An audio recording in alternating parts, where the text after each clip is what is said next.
in fifth chapter, he heard the voice in the forest.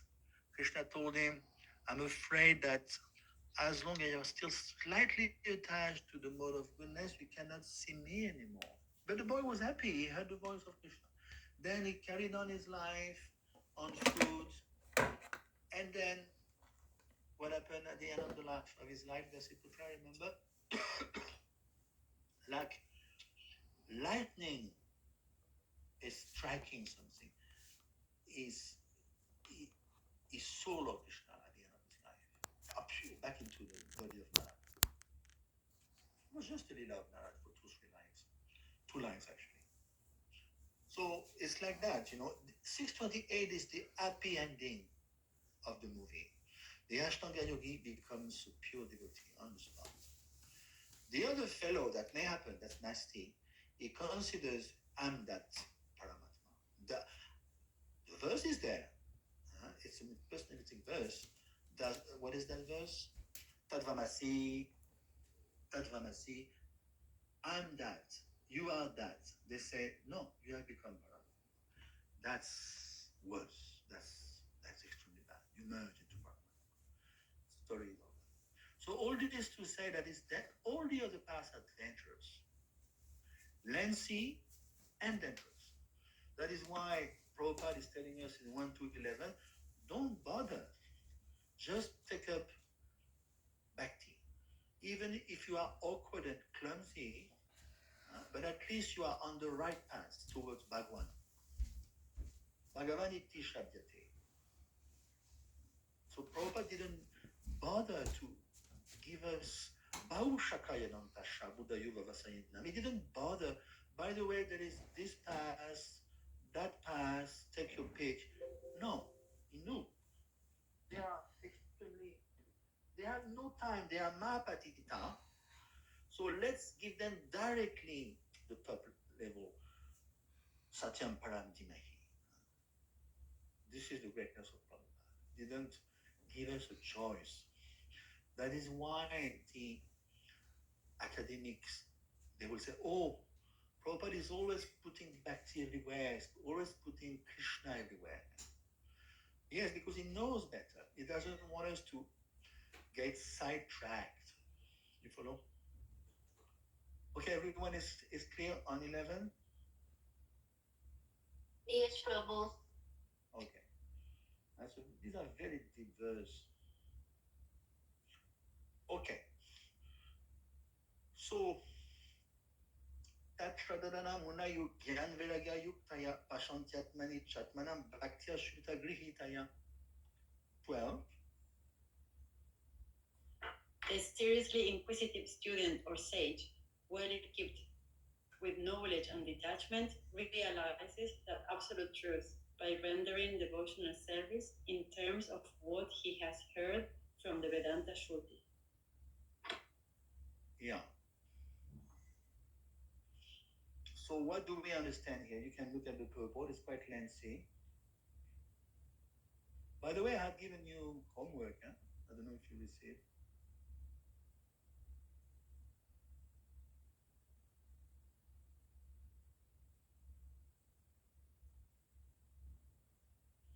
So what can we say here? I don't want to be the only one speaking. You can say a little something, each one of you. So by studying, by doing the right questions, one can answer the right authority persons. One can realize the absolute truth of also through devotional service, and yeah. So this is the only method. Here we're talking about method.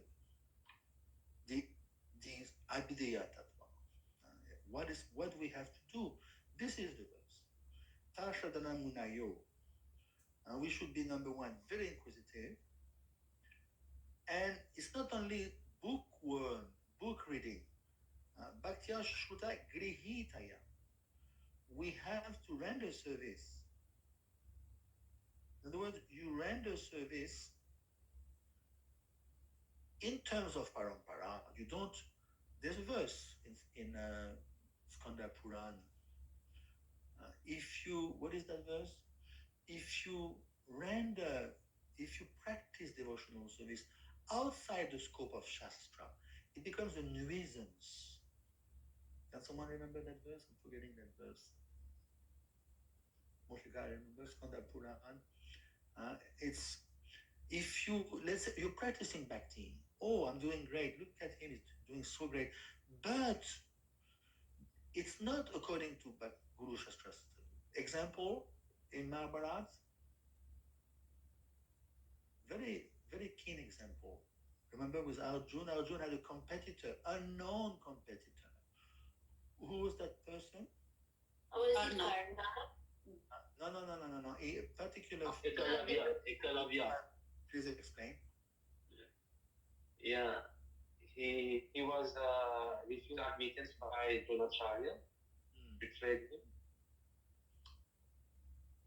So he worshipped Dronacharya in form of deity. He was practicing and taking his blessing. Yeah.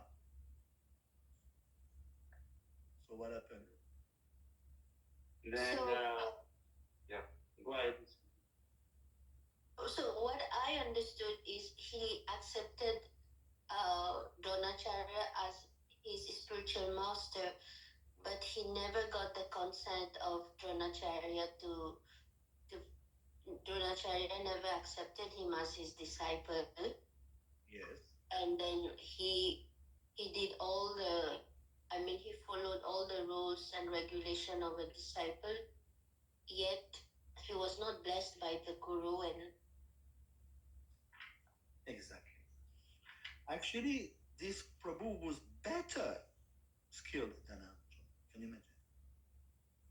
He beat Arjun. You know the level of his archery. One time Arjun is the topmost archer in the world.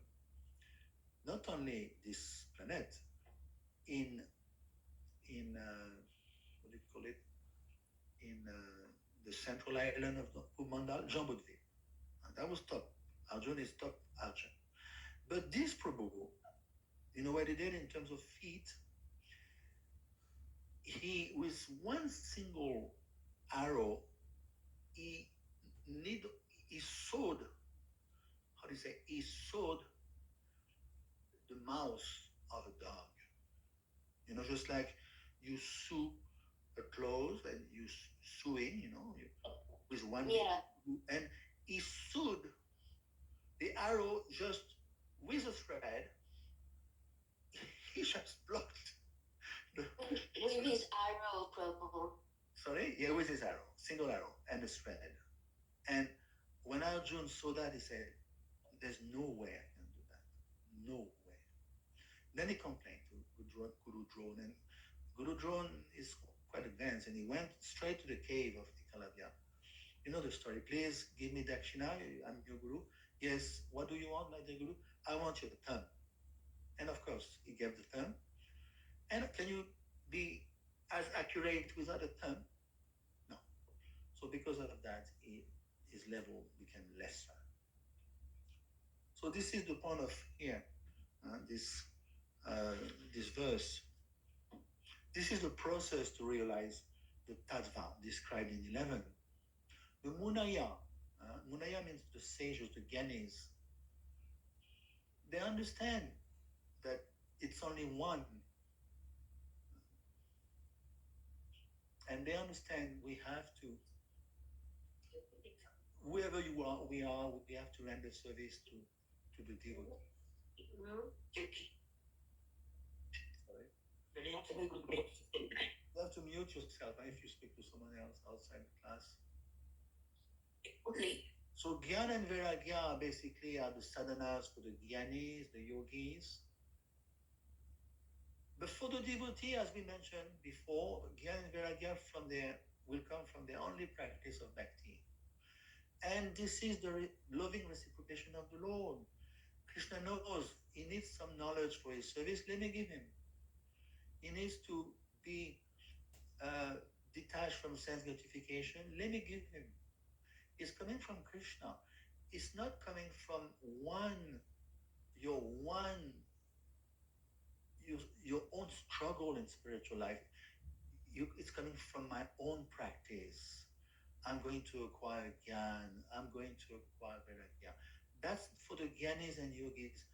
For Bhakti, no, it's a gift of Krishna. Take that Gyan. Take that Vairagya. Why? Because the devotee is struggling sometimes in certain areas. Like I remember there was one guru, I won't mention his name. He was very good guru, but he was weak in classes. Then he overheard some disciples or some devotees speaking among themselves, well, these classes are not so powerful. So he was weak in Gyan. Do you think he became offended? He said, no, Krishna is showing me. So what happened after that? He prepared very nicely his classes. And now he's giving very powerful classes. See? So Krishna showed him, yes, you are a little weak here. I'm going to give you that. So he didn't get offended. And sometimes, we need more Vairagya in our spiritual life. So Krishna is going to give us whatever we need because we are moving towards Krishna. We don't have to cultivate separately. This is the point. It's an offense. If you start, it's forbidden if you start cultivating Gyan and Vairagya separately from Krishna. That becomes apparent. And there's a verse in your Bhagavad 10, 11, 20, 31. It's Uddhav Gita, Krishna is telling, for devotee engaged in my bhakti with mind fixed on me, the cultivation of knowledge and renunciation is generally not the means of achieving me. It's not the means. It's part of the gain, it's a package, it's a byproduct, but it's not the means.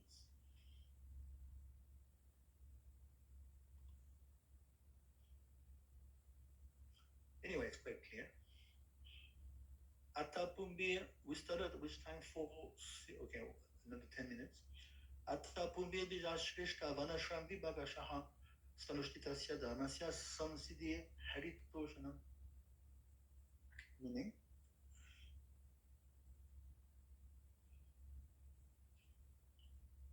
Always among the twice born, it is therefore concluded that the highest perfection one can achieve by discharging the duties prescribed for one's own occupation according to caste divisions and orders of life is to please the personality of Godhead. So we kind of covered that recently. Which verse? Today we covered that from a different angle a little bit. 13 is very close to which verse we covered today, beginning of the class? 9. Eight. Sorry. Very good.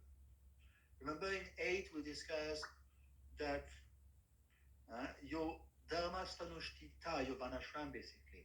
It's okay, provided Vishvakshana katasu, ratim. You should be ratim, attached to Vishvakshana. Vishvakshana is Krishna, is Vishnu. Vishvakshana kata.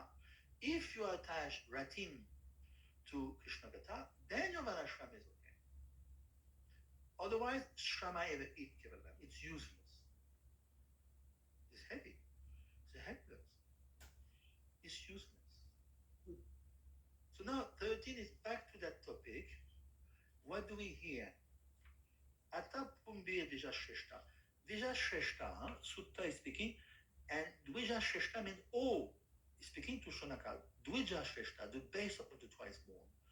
Dvijanatha, Dvija. What does mean that, Prabhu, the base of among the twice born? So please someone can answer. What is Dvija? Dvija.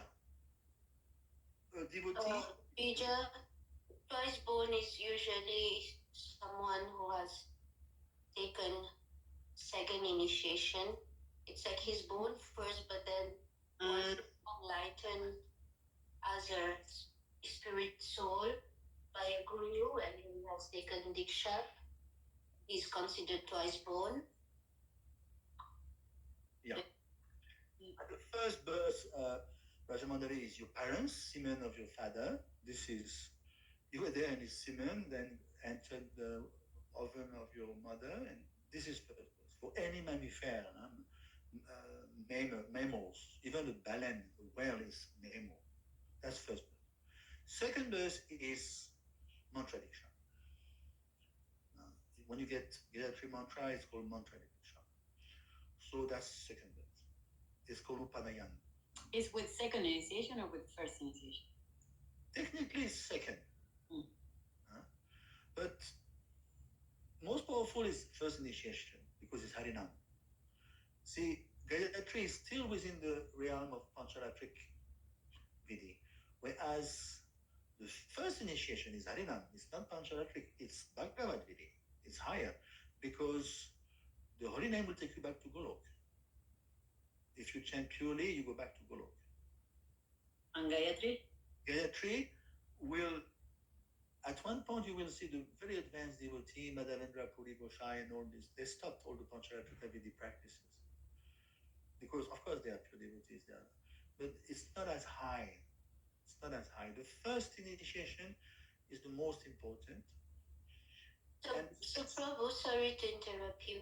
So we understand that one can stop chanting Gayatri mantra at some point, but one should never stop chanting Maha mantra. Yeah, but don't be careful. Don't imitate Madhavendra Puri Goshai. No, I understand. They are very exalted devotee, but understanding the power of Harinam, it's more powerful. There's a verse in the second chapter of the Gita. Of course, Madhavendra Puri Goshai is a Kalpataru in Golok, so he's not a Hindu person, he's Vishnu Parikram. But there's a verse, I don't know if you remember, Prabhupada quotes it in the second chapter. He says, oh, since I meditate, I have seen that absolute truth rolling in the courtyard of Nanda Maharaj. He's saying, my dear family members, my dear friends, I think I need not anymore partake to the Pancharatrika Vidhi. And I know, he goes, I know you will slander me, but I'm sorry, I don't care. Exactly. It appears in 252 Gita. Look at this. All my prayers 3 times a day. What is 3 times a day? Gayatri. All related to you, all bathing. We bathe in the Ganga, Yamuna. I offer my obeisances unto you, all demigods, all forefathers. Please excuse me for my inability to offer you my respects. Now, wherever I sit, I can remember the great descendant of the Yadu dynasty, Krishna, the enemy of Kams. And thereby, I can free myself from all sinful bondage. I think this is sufficient for me. So this is, we cannot imitate. Be careful. This is Madhavendra Puri Goshai, is Param Guru of Mahaprabhu. But all this to say that Bhagavat Shravan will supersede Pancharatrika Vidhi. So actually in the absolute, there's no even necessity to take meditation. I think I sent you that class of Banu Maharaj. Practically speaking, Namna Makari Bahuda Nijastava Shakti Sapapitani Anita. There's no need even. So why do we take initiation? Because that's the process. But ultimately speaking, there's no need.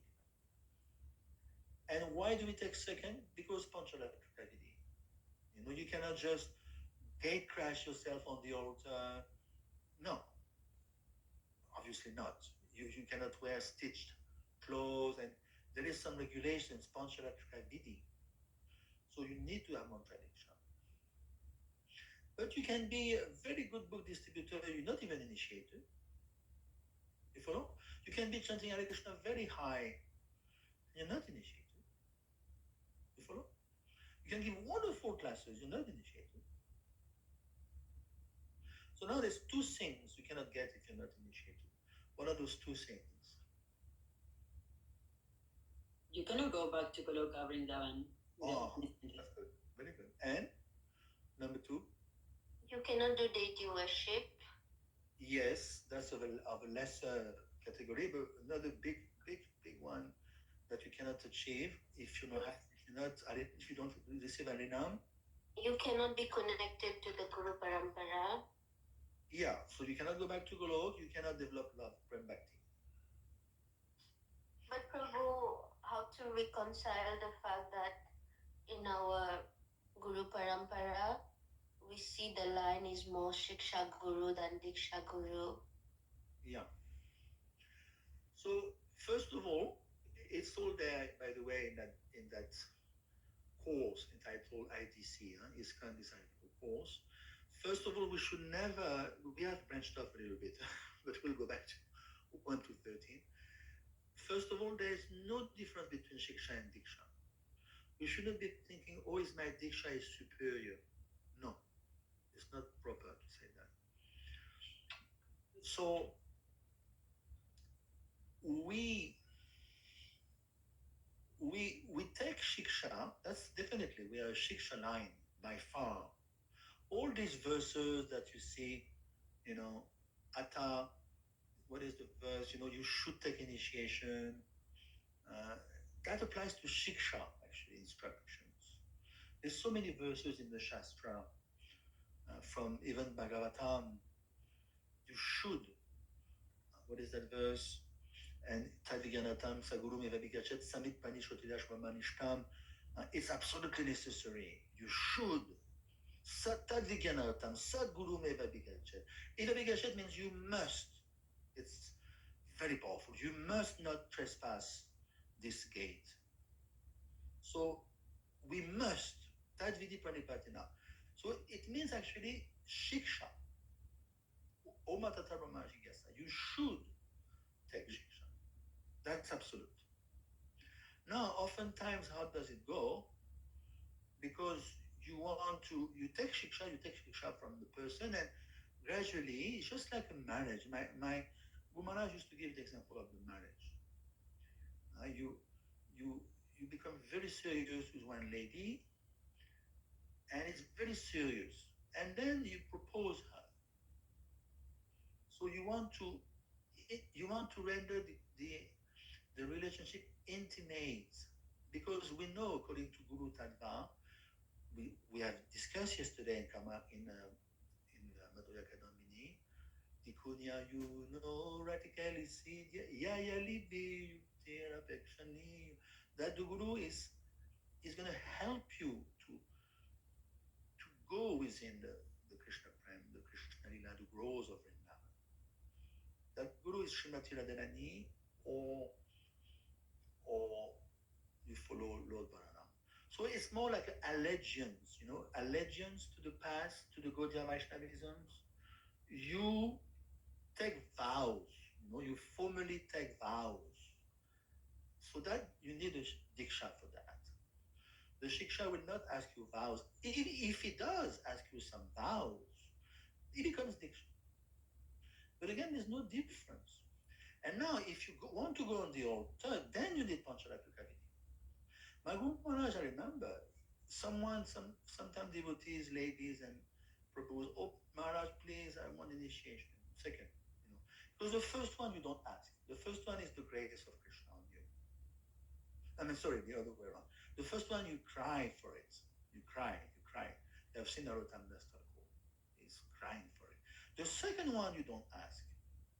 And oftentimes, that's the other way around, They cry for the first one, and they cry for the second one. That's not proper to cry for the second one. You don't cry for the second one. So my Guru used to say, why you want second initiation? It was tricky. And the devotee will say, well, my friend has it. This is nonsense. So as soon as you say that, my Guru will not give you. But if he can detect, because that devotee has a proclivity for archana, then he will give. Because he used to tell us, if you don't do archana, you don't need second. As simple as that. So to answer, the first one is more important because it connects you to Harinam, Prabhu, back to Golok. But Jiv Goswami explained also, well, how can you make it as a Grihastha? And everyone is a Grihastha pretty much, if you don't worship the deities. basically you need also second. But on the absolute plane, you may not even be initiated. But it's everything is intertwined.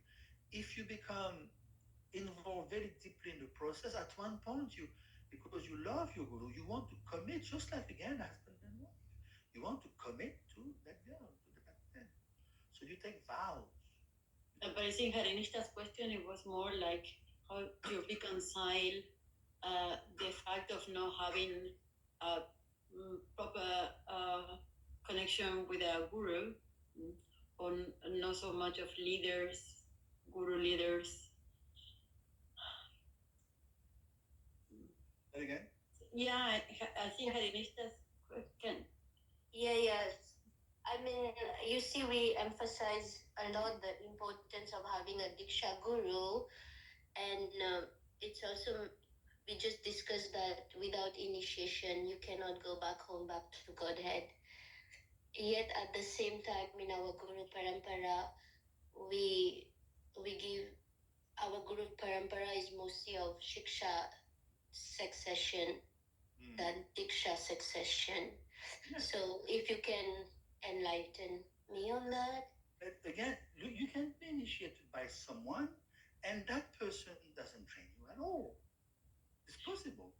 Like for instance, So to work on your humbleness of accepting a guru, even if you are not totally, how do you say, surrender or completely agree in the way he teaches. No.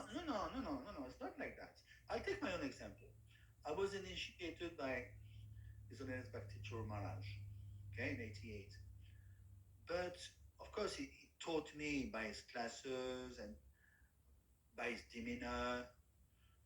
And I followed his instructions, so many missions here and there, so many projects. But who taught me Shastra? Who's my Shastra guru? Who really gave me the taste for Bhagwatam? And this is not my Guru Maharaj, of course, he did, but to a much greater extent. Original Prabhu? Bhagwatam Prabhu. I cannot even compare the two. So Bhagwatam Prabhu is my eternal Shaguru. And do you think my guru will mind, oh, why did you learn Bhagavatam from him, not from me? This is pettiness. This is nonsense. So there's no difference between Bhagavatam Prabhu and Bhakti Charu Maharaj. Because Guru is one. Guru Tattva is one. Just like the order of medicine is one. You may have millions of representatives of doctors in that village, this village, that village. Maybe 5 lakhs of doctors in France. But there's one order of medicine. You need to be certified doctor, generalist. You have to be certified by the order of medicine. There may be 5 lakhs, 6 lakhs doctors. So in the same way, Guru is one, Guru Tattva is one. It takes different shapes. Diksha, Shiksha are the same. And it may be that you learn more from your Shiksha. Yeah.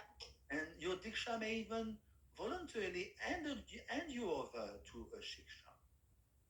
Yeah, I understood it, Prabhu. I mean, I understand also, I am also initiated. I took this, I even went through that yagya of taking initiation. So, and I know the importance of Diksha and Shiksha. But my question is, suppose a devotee is taking shelter of a guru and is on the way to take Diksha, the ceremony and get Harinam Diksha, but somehow he leaves his body, but he has been very serious, very dedicated. Does that mean he has likely not the chance to go back home? I mean, if he was to take, but somehow before that he left his body. I see. Okay, that's a nice question. Yeah, he goes. This is the intent. Prabhupada explained. When did he meet his guru? Which year? First time? 1922, Very good. And when did he get initiated? 1933. Very good. So can we say, oh, he just got only from 1933, he accepted his guru? Yes or no? No. No. Prabhupada he mentioned times and times again, as soon as I listened to him in 1922, in that rooftop, you can still visit the place in Calcutta. It has been renovated. I was there in March, last March. As soon as I saw him, as soon as I heard from him, I understood this is my guru. When he came back down on the sidewalk, he said, yes, this is the mission of Lord Chaitanya is in good hands. Yes, this is the one. So he had even let's imagine Prabhupada had left the birthday before 33. No problem. So Prabhupada explained it's like a formality. Just like the marriage, if you love that girl, if you love that husband, it's a formality. You already made up your mind. But the guru has to accept you. Yes, definitely. That's a very good one. I remember one time, it was very funny. Bhagavan Prabhu left in 86. So there was a lot of floating at that time in ISKCON because it's like just like you have a country, there's no head of the country, like you guys in Canada, Trudeau has resigned. So, ISKCON was going on, there was no guru in the whole Europe, Western Europe. So devotees were quite puzzled. There was some floating actually, big time, for, I would say, 2-3 years. Lots of devotees left, lots of devotees, they just strengthened their commitment. It was not easy. So there was one devotee, one devotee was giving the class. His name was Vishwambara Prabhu. He was a sannyasi. He left the world recently. And there was one devotee in the class. His name was Go Bhakta. And this Vishwambara Maharaj in those days, he had to enlighten us. It was heavy stuff. It was heavy stuff. Bhagavan Prabhu left. Everyone was totally bewildered what to do.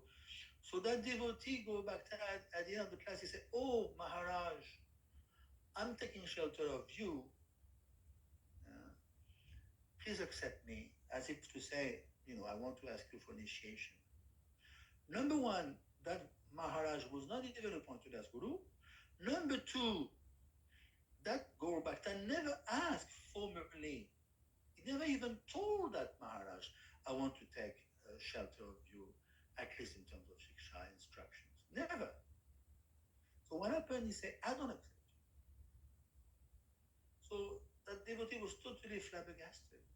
He had just in his mind come to the conclusion, yes, I'm taking initiation from him, he's going to initiate me, blah, blah, blah, blah. And that was all in the mind, never confirmed with him. And the Maharaj was heavy. He said, I don't accept you. Story is over. So she's right, Rajamandali. It has to be confirmed from that given person. Very important. So I think we have bypassed the time. So we'll start off from 13 again. We didn't give justice to 13. So I'll stop here.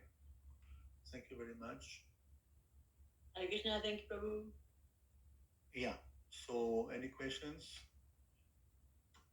No, just to wrap up what you said, I like it because there is this discussing. I mean, I don't want to go into criticize and so on, but there are like, let's say we bring more people to the congregation, and they go deeper into Krishna consciousness, and then we advise them that it's important to follow to a guru. But maybe they do not connect to a guru. So this example that what you mentioned before of the medicine is one medicine. Either you take it from this doctor, or the other doctor. Exactly. Yeah. So the important point is that the medicine that the guru gives you Harinam, Shagarin Harinam. Yeah. So in other words, you have seen in this con, it's sometimes very unfortunate. I don't want to mention the name. One devotee lost 2 gurus, 3 gurus. Oh. Can you imagine?